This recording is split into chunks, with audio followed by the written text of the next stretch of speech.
Chocolate Fever, Chapter 4. Pop. The dirt breeds germs, Nurse Molly Fielding would often say, and germs have a nasty way of making healthy people ill. Naturally, the infirmary of PS 123 was always spotless because Nurse Molly Fielding wouldn't have it any other way. And naturally, as Mrs. Kemmelfarber and Henry rushed through the door that morning, she made both of them go back and wipe their feet on the mat. "And don't bring any of your cocoa in here," Nurse Fielding added. She sniffed the air loudly. "Cocoa?" said Mrs. Kemmelfarber. "Don't think I don't smell it," Nurse Fielding said. "Please, Nurse Fielding," said Mrs. Kemmelfarber, "we have an emergency on our hands. This is Henry Green. He's breaking out in a rash of some sort." "So I see," said Nurse Fielding. She sat Henry down in a chair and turned on a bright light. Pushing her spectacles down to the tip of her nose, she bent close to Henry and looked him over. "It's a rash all right," she said at last. "Peculiar. Looks like little brown spots all over." "Exactly," Mrs. Kemmelfarber said. "But what is it? Have you ever had measles?"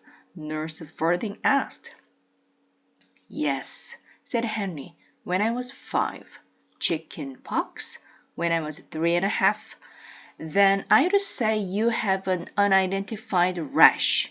And frankly, I don't like the look of it."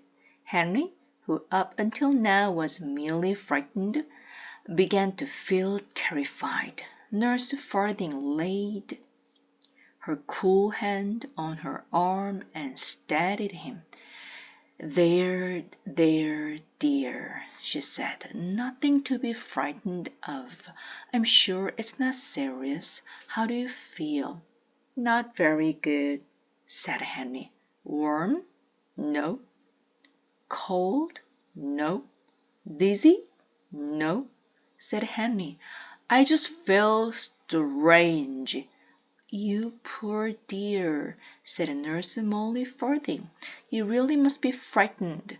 She ran her fingers through his hair and patted the back of Henry's neck. Somehow this made him feel a little better. "Pop!" "Did you say something?" asked Nurse Fielding. "No, ma'am," said Henry. "Pop!" "What is that noise, then?" she asked. "It sounds like something going pop." "I heard it too," said Henry. "So did I," said Mrs. Kemmelfarber. "Pop! Pop!